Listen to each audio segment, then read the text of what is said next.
sebagai upaya dalam mengatasi berbagai masalah sosial seperti kebodohan dan kemiskinan.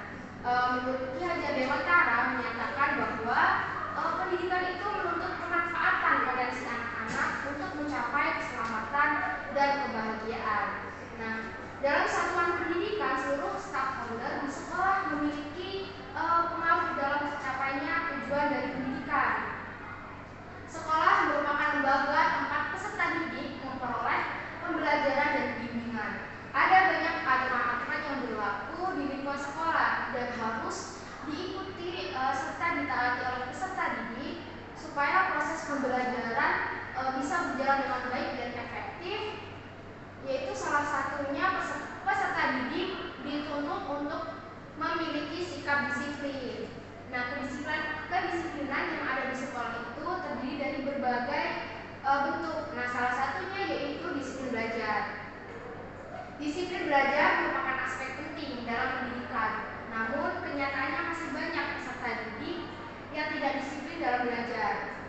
Permasalahan disiplin belajar adalah sebagai akibat dari rendahnya kesadaran diri pada peserta didik menurut Zaka 2020. Nah, observasi yang saya lakukan di SMA Negeri 1 Indralaya menunjukkan adanya masalah kurangnya disiplin belajar pada siswa kelas 11. Dengan latar belakang tersebut, maka peneliti tertarik untuk meneliti hubungan antara self awareness atau kesadaran diri dan disiplin belajar pada siswa SMA, khususnya di SMA Negeri 1 Indralaya. Nah, rumusan masalah dari penelitian ini adalah berdasarkan latar belakang yang telah dipaparkan sebelumnya, maka diperoleh rumusan masalah dalam penelitian itu. Penelitian ini yaitu apakah ada hubungan antara self awareness dengan disiplin belajar pada siswa kelas 11 di SMA Negeri 1 Indralaya. Nah, untuk tujuan penelitian berdasarkan rumusan masalah yang telah saya paparkan tadi, maka diperoleh tujuan dari penelitian, yaitu untuk mengetahui hubungan antara self awareness dengan disiplin belajar pada siswa kelas 11 di SMA Negeri 1 Indralaya.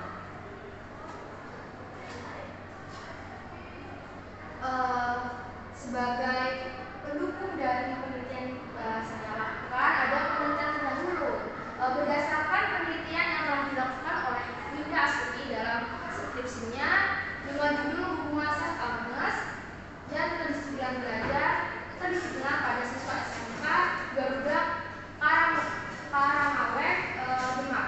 Didapatkan bahwa terdapat hubungan yang positif antara self awareness dan kedisiplinan.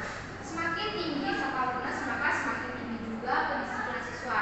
Sebaliknya, semakin rendah self awareness, maka akan rendah pula kedisiplinan yang dimiliki oleh siswa. Nah, selanjutnya sejalan juga dengan penelitian yang dilakukan oleh Freddy Sapitri, beliau meneliti tentang hubungan self awareness dengan kedisiplinan belajar pada siswa SMA dan diperoleh hasil bahwa ada hubungan yang positif antara kesadaran diri dengan kedisiplinan belajar pada siswa SMA. Selanjutnya ada juga penelitian yang dilakukan oleh Wijayanti dan kawan-kawan pada 2021, yang mana dalam penelitiannya diperoleh hasil bahwa ada hubungan positif yang signifikan antara kesadaran diri atau self awareness dengan kedisiplinan belajar pada siswa. Dalam penelitian yang telah dilakukan oleh Nita Aulia pada peserta didik di SMK Telkom Bandung, diperoleh hasil bahwa terdapat hasil positif yang signifikan antara disiplin belajar dengan self awareness peserta didik. Jadi manfaat dari penelitian ini adalah secara teoritis, hasil dari penelitian ini diharapkan dapat menjadi referensi dan menambah ilmu pengetahuan di dalam bidang bimbingan dan konseling yang berhubungan dengan hubungan antara hubungan self awareness dengan disiplin belajar pada siswa.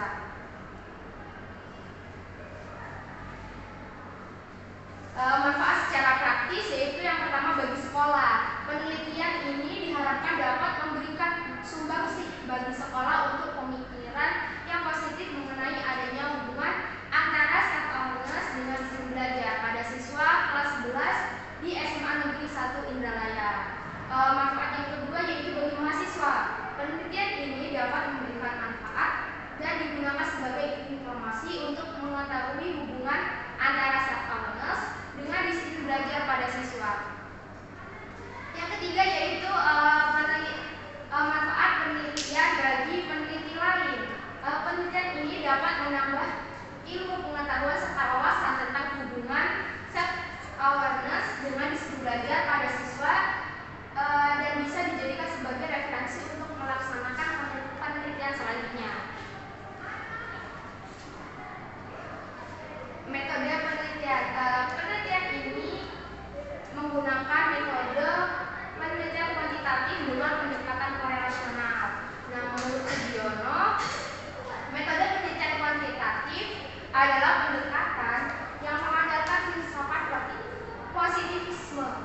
Sedangkan korelasi adalah teknik statistik untuk menilai hubungan antara variabel dalam penelitian kuantitatif. Nah, korelasi positif terjadi saat perubahan pada suatu variabel diikuti perubahan pada variabel lain secara teratur.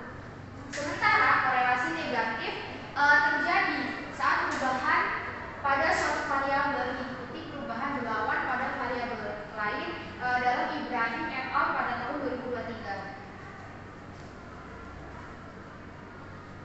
Variabel dalam penelitian ini menggunakan variabel bebas atau variabel independen dan variabel terikat atau variabel dependen. Nah, variabel independen dalam penelitian ini adalah self-awareness dengan simbol X, dan untuk variabel dependennya yaitu disiplin belajar dengan simbol Y. Definisi operasional. Nah, di sini ada dua definisi operasional. Yang pertama yaitu self-awareness dan yang kedua yaitu disiplin belajar. Self-awareness atau kesadaran diri adalah kemampuan yang dimiliki oleh individu untuk memahami diri sendiri, mengetahui kelemahan dan kelebihan yang ada pada dirinya, mengontrol diri serta mampu mengambil keputusan yang tepat untuk kehidupannya di masa depan. Individu yang memiliki kesadaran diri yang baik akan mudah dalam mengambil keputusan dengan baik dan bertanggung jawab atas keputusannya tersebut. Self-awareness atau kesadaran diri ditandai dengan kemampuan kesadaran emosi atau emotional awareness, konsep diri atau self-concept, dan kepercayaan diri atau self-confidence serta terbuka. Disiplin belajar. Disiplin belajar adalah sikap peserta didik dalam melaksanakan kewajibannya saat proses pembelajaran serta menaati peraturan yang berlaku di lingkungan sekolah yang dilakukan dengan penuh kesadaran. Disiplin belajar terdiri dari 4, yaitu rajin dan teratur dalam belajar. Selanjutnya dapat mengatur waktu belajar di rumah, perhatian yang baik saat belajar serta ketertiban diri. Tempat dan waktu pelaksanaan penelitian. Nah, tempat pelaksanaan penelitian ini dilaksanakan di SMA Negeri 1 Indralaya yang berlokasi di Jalan Lintas Sumatera nomor kilometer 35 Indralaya Mulia, Kecamatan Indralaya, Kabupaten Ogan Ilir, Sumatera Selatan 30862. Selanjutnya adalah waktu pelaksanaan penelitian dengan judul hubungan self-awareness ini dengan disiplin belajar pada siswa kelas 11 di SMA Negeri 1 Indralaya ini dilakukan dari tanggal 6 Maret sampai 26 April tahun 2024.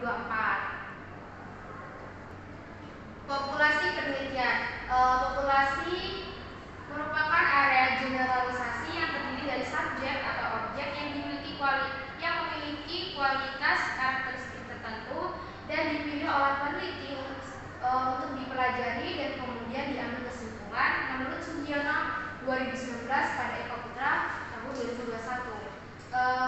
Target populasi pada penelitian ini adalah siswa kelas 11 SMA Negeri 1 Indralaya tahun ajaran 2023-2024 yang berjumlah 386 siswa. Berikut tabel dari jumlah populasi siswa kelas 11 SMA Negeri 1 Indralaya, yaitu kelas 11 yang berjumlah 10 kelas. Pertama kelas 11 1 yaitu berjumlah 37 siswa. Yang kedua yaitu kelas 11 2 yang berjumlah 38 siswa. Yang ketiga yaitu kelas 11 3 berjumlah 38 siswa. Kelas 11 4 yang berjumlah 40 siswa. Kelas 11 5 yang berjumlah 39 siswa. Kelas 11 6 berjumlah 38 siswa. 11 7 berjumlah 40 siswa. 11 8 berjumlah 38 siswa. Kelas 11 9 berjumlah 39 siswa. Kelas 11 10 berjumlah 39 siswa. Dengan jumlah keseluruhan yaitu ada 386 siswa. Selanjutnya sampel penelitian. Pada penelitian ini teknik yang digunakan dalam pengambilan sampel penelitian ini adalah sampel random sampling. Sugiono pada tahun 2012 menyebutkan bahwa sampel random sampling yaitu metode pengambilan sampel dari populasi secara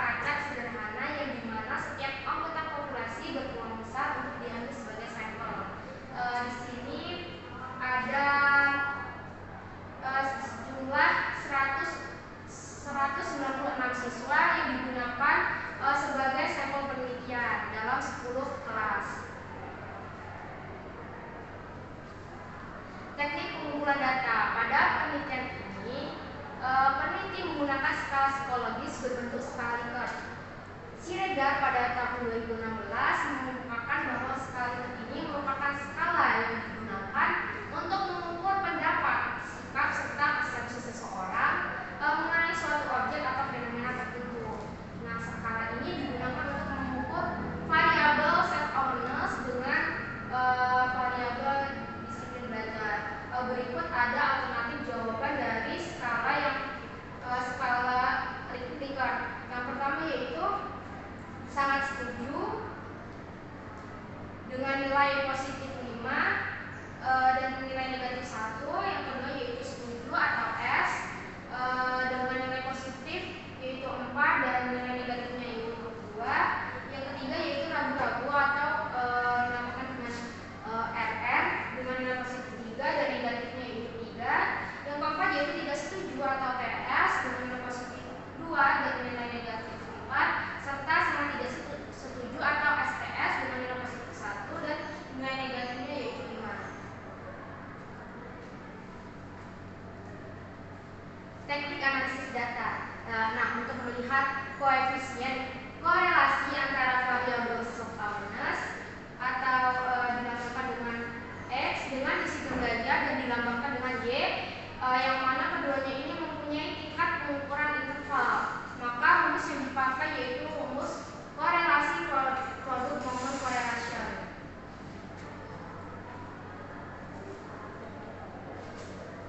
Baiklah, itu tadi pemaparan dari proposal penelitian yang telah saya buat. Saya ucapkan terima kasih. Saya akhiri. Assalamualaikum warahmatullahi wabarakatuh.